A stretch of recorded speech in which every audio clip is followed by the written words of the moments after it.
उत्साळी तालुका चंदगड येथील देवपट्टी नावाच्या शेताजवळ माळ ओढ्यावर बांधण्यात आलेल्या साकवाचे बांधकाम निकृष्ट दर्जाचे झाल्याने शेतकऱ्यांचे मोठे नुकसान झाले आहे। या साकव बांधकामासाठी 60 लाख रुपयांचा निधी खर्च केला असल्याचे समजते, परंतु संबंधित ठेकेदाराने आणि अधिकाऱ्यांनी त्या कामाकडे पूर्णपणे दुर्लक्ष करून बांधकाम कसेबसे पूर्ण केले आहे। चंदगडचे माजी आमदार राजेश पाटील यांच्या जिल्हा निधीतून हा साकव पूल बांधकाम मंजूर करण्यात आला होता, परंतु संबंधित ठेकेदार आणि अधिकारी यांनी या कामाच्या बांधकामाकडे दुर्लक्ष करून काम कसेबसे उरकण्यात धन्यता मानली आहे।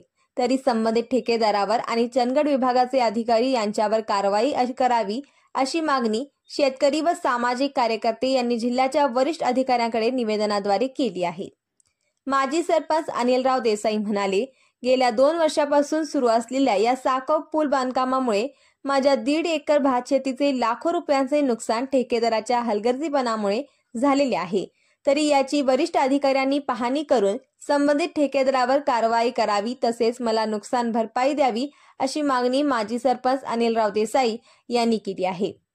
या साकव बांधकामाला अजून वर्ष झालेले नाही। पहिल्याच पावसात हे बांधकाम कोसळून पडत आहे। कधीही कुठल्याही क्षणी हा साकव जमिनी सपाट होईल हे सांगता येत नाही।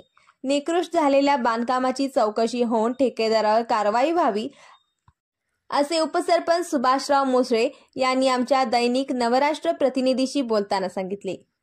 नितीन फाटक युवा कार्यकर्ते फाटकवाडी म्हणाले, उत्साळी येथील मार्ग ओढ्यावरील साकव बांधकाम निकृष्ट दर्जाचे झालेले आहे। येथे रिटेनिंग वॉल नाही, मातीचा भुसा घालून बांधकाम केले असल्याने ते पूर्णपणे निकृष्ट दर्जाचे झाले आहे। प्रशासनाने या कामाची दखल घेऊन ठेकेदारावर कारवाई करावी आणि बांधकाम दर्जेदार करावे अशी मागणी संबंधित विभागाच्या अधिकाऱ्यांकडे केली आहे।